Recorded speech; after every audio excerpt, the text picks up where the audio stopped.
ময়নায় বিজেপির বুথ সভাপতি খুনের ঘটনায় এবার নড়ে চড়ে বসল এনআইএ।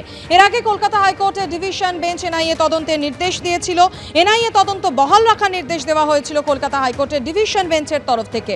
নিহত বিজয় কৃষ্ণ ভূঁইয়ার খুনের তদন্তে পূর্ব মেদিনীপুরে পৌঁছে গিয়েছেন এনআইএ আধিকারিকরা। আরও একবার আপনাদের জানিয়ে রাখি, ময়নায় বিজেপির বুথ সভাপতি বিজয় কৃষ্ণ ভূঁইয়া খুনের মামলায় নড়ে চড়ে বসল এনআইএ। এর আগে কলকাতা হাইকোর্টের ডিভিশন বেঞ্চ এনআইএ তদন্ত বহাল রাখার নির্দেশ দিয়েছিল। নিহত বিজয় ভূঁইয়ার খুনের তদন্তে পূর্ব মেদিনীপুরে পৌঁছে গিয়েছে এনআইএ টিম। এই মামলায় ৩৬ জনের নামে এফআইআর দায়ের হয়েছিল। এফআইআরে নাম থাকা অনেকেই তৃণমূলের নেতা কর্মী। ময়নায় বিজেপির বুথ সভাপতি খুনের মামলায় নড়ে চড়ে বসল এনআইএ। এর আগে কলকাতা হাইকোর্টের ডিভিশন বেঞ্চ এনআইএ তদন্ত বহাল রাখার নির্দেশ দিয়েছিল। আর এবার বিজয় ভূঁইয়ার খুনের তদন্তে পূর্ব মেদিনীপুরে পৌঁছে গেলেন এনআইএ আধিকারিকরা। এই মামলায় ৩৬ জনের নামে এফআইআর দায়ের হয়েছিল। এফআইআর এর নাম থাকা অনেকেই তৃণমূলের নেতা কর্মী। আবির দত্ত আমাদের প্রতিনিধি, এই বিষয়ে আরো বিস্তারিতভাবে আমাদের জানাবেন। আবির, দেখো, তুমি জানো যে 2023 সালের মে মাসে বিজেপির বুথ সভাপতি তাকে খুন করার অভিযোগ ছিল অপহরণ করে। বিজয় ভূঁইয়া তার নাম, এবং এই ঘটনার পরিপ্রেক্ষিতে তদন্ত করছিল ময়না থানার পুলিশ, এবং পরবর্তীকালে কলকাতা হাইকোর্টের নির্দেশে এই তদন্তভার হাতে নেয় এনআইএ।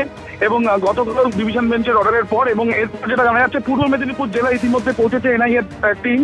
এবং প্রসঙ্গত তোমায় জানাই, এই যে অভিযোগ হয়েছিল মোট 36 জনের বিরুদ্ধে, এবং যে লিখিতভাবে অভিযোগ করেছিলেন স্ত্রী, সেই অভিযোগ হয়েছিল, যেটা জানা যাচ্ছে যে সেই অভিযোগে তিনি উল্লেখ করেছিলেন যে সৌমেন মহাপাত্র, যিনি তমলুক বিধান বিধায়ক, এছাড়াও স্থানীয় তৃণমূল নেতা শেখ শাহজাহান, এছাড়াও প্রাক্তন বিধায়ক সংগ্রাম কুমার দুরই, এই তিনজনের বিরুদ্ধে প্ররোচনা, এই তিনজনের বিরুদ্ধে ষড়যন্ত্রে সামিল থাকার অভিযোগ কিন্তু তুলেছিলেন মৃতের স্ত্রী, এবং সেই লিখিতভাবে অভিযোগও তিনি করেছিলেন।